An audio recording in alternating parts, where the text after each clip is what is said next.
Welcome to the Draft Ranking Show. It's Friday before the NFL Combine. I'm Cody Carpentier, and I'm here to talk you through my 3-round NFL mock draft for the 2025 season. Let's get ready to go because the NFL Combine literally is just a few days away. We'll be live in Indianapolis with all the information you're going to need, from the GMs to the coaches to the players to the on-field workouts. Follow along at Cody Carpentier, at Draft Rankings, and at Roster Watch on all your social medias for all the information you're going to possibly need. And we'll be continuing to be live every single day, including this weekend on Saturday and Sunday, with a special guest episode featuring Maddie Kiewum from South Harmon as we talk through Travis Hunter, among other things in the NFL draft process. Let's talk about today my 3-round mock draft up at rosterwatch.com. You can check it out right here on the screen if you're watching on YouTube. Otherwise, if you're on podcast, I'll read it to you out loud. But like I said, if you want to consume it, you better go consume it at rosterwatch.com or just watch the show on YouTube. You can do that. You can just go over to YouTube, type in the Draft Ranking Show, Cody Carpentier. It'll pop up right there. Let's start it out. We got 10 minutes. Let's see if we can get through 3 rounds of my 2025 NFL mock draft heading into the NFL Combine. Number 1 overall, we got Abdul Carter from Penn State going to the Tennessee Titans. I've had Cam Ward in this spot. These are the only 2 names we've had attached to the Tennessee Titans over the course of the last month and a half, 2 months. We'll continue to stay that way. We'll hear some more things in Indianapolis. I think a trade's going to end up happening here with maybe the Giants or the Raiders potentially coming up to 1 to get their quarterback. Number 2, the Cleveland Browns take Shedeur Sanders. Cam Ward obviously still available right there, but I think that Shedeur Sanders fits more of the Kevin Stefanski, Tommy Rees offense than does a Cam Ward.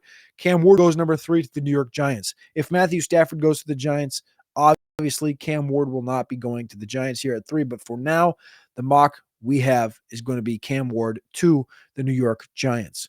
Number 4 overall, Campbell. I had him in the mock last time around. I'm going to keep Will Campbell here to get the tackle for the New England to protect our guy, Drake May. Number 5 overall, Travis Hunter, labeled a corner. He's projected to work out at receiver as well at the NFL Combine. He's going to start, be the best cornerback for the Jacksonville Jaguars, and get opportunities to play on offense as well.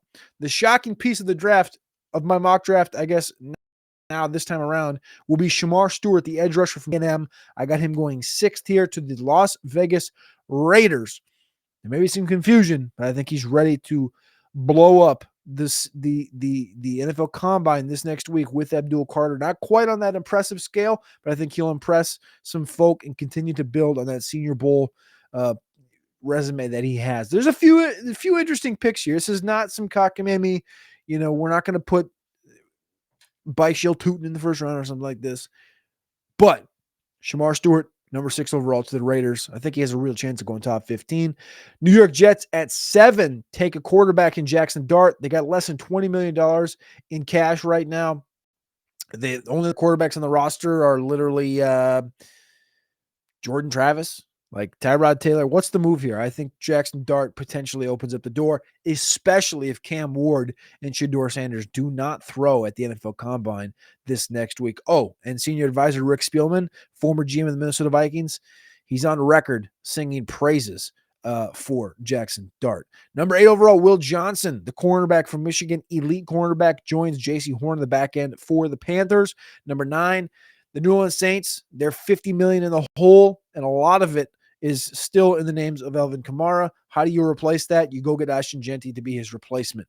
Number 10, Kelvin Banks, the tackle now from Texas to the Chicago Bears. Number 11, we got Mason Graham at Michigan going to San Francisco. The easiest draft potentially in all of the 2025 NFL draft to be the Niners taking Mason Graham. There's 111 in Dallas already. Why not add another one on Jalen Walker? Getting a real dominant edge presence on both sides, not just one. I think this would be an elite duo that nobody's talking about right now for the Dallas Cowboys. Get ready to see a freak show at the NFL Combine this next week with Kenneth Grant. Tyler Warren goes 14th overall at tight end from Penn State to the Colts. And I want to talk about this one for just a second because here's a run on edge rushers. We'll go James Pierce, edge, Tennessee to the Falcons at 15. Nick Scorton, edge, A&M to the Cardinals at 16. Micah Williams, edge, Georgia to the Bengals at 17. Walter Nolan, defensive lineman, Ole Miss to the Seattle Seahawks at 18. That is literally 4 consecutive defensive linemen, 5 out of the last 6 picks being edge rushers, 6 out of the last 7. Like, it's just moving. And I promise just one more, 7 out of 8 defensive linemen here in the middle of round 1. Josh Simmons, offensive tackle from Ohio State, goes to the Tampa Bay Buccaneers. And Tet McMillan, your wide receiver from Arizona, falls all the way to 20 to the Broncos. One thing I wrote here, one thing in the media might portray is Tet is by far and away the number 1 wide receiver in this class. I don't think it's that way. I don't think NFL is going to view it that way. And finding a spot for him is not the easiest thing here in round 1, especially when you get a run of edge rushers like we just. James Pierce, I'll go back to this one, 15th overall to the Falcons. Once viewed as a top 5 pick, he had 10 sacks sophomore season. It regressed a touch this past year as things get tougher. I trust the process here. Pierce is going to run the 4.4s, and he's going to bounce back at the NFL Combine this week. Pittsburgh Steelers replace a workhorse Najee Harris with a workhorse in Amari and Hampton at 21. The Chargers replace Josh Palmer and DJ Chark with Matthew Golden. Double upgrade for both of those teams. Green Bay Packers take Shavon Revel, the cornerback from Eastern Carolina that had a torn ACL in September.